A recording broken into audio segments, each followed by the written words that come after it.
do you see the role of independent oil companies, independence in Africa growing? Absolutely, and I think that was one of the key points that I made. So if you look at the success in exploration, especially in exploration in West Africa, it has not been the majors. It's the majors have taken a very interesting role, which is they come in after the successful finds of farming and they bring the skill set of development. That's where they're really good. Okay. It's not like they're not good at exploration, but we haven't seen that in Africa. We've seen the independents come and take the lead. Do you think partly that's because perhaps independents are more willing to take the risk? Certainly.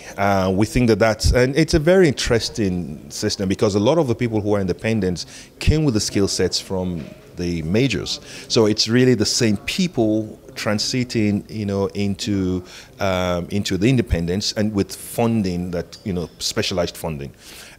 So what is an aberration is that you don't see this in Nigeria. And so, the success, the smaller footprint, the nimbleness, the innovation, that's happened in the balance of Africa that has led to the success, we are missing out on that. And there are very many reasons why they have not been successful. First of all is understanding, that there's a lot of pressure on the independents to show results faster because of the way they're funded. And sometimes this is not necessarily a good thing because it makes them want to take a chance very quick. So, as capital comes in, capital is going to need to understand that, we need to understand these basins a lot more, especially where we are right now. And once that is done, then we need to look at how do we transit interests in Nigeria from the IOCs into smaller companies, so things like how long it takes to get the consent, how, what the regulations are for transferring interests. Those are things that people have struggled with.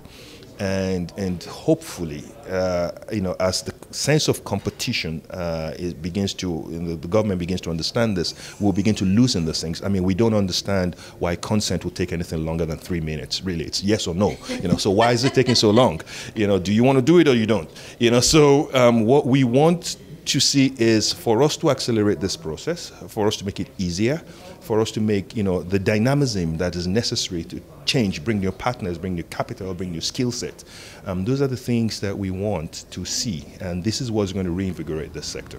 Okay, good. And is this your first time to Africa Oil Week? Oh no, I've been here I think every year for the last 10 years. And how has it helped you as an oil and gas person? I mean, it's great networking, and networking is just the life of of the system. It's knowing we've met great partners here. One of our biggest farm outs that we did, we actually closed it here. We met the potential partners here. It took us, shows you how long it takes to do these things. It took us 1 whole year to discuss, and we actually closed here. So we meet lots of people. We meet service people with service industry that come up with ideas, potential partners. It's a great place to meet. I've got meetings set up, between now and Thursday with bankers, with potential partners, where it's just a great place to meet and to close business. Well, that's great to hear, and we're so happy to have you. We hope you have a great week, Pade, and thanks for the insight. Well, it's fantastic. Thanks for having me. All Thank right. you.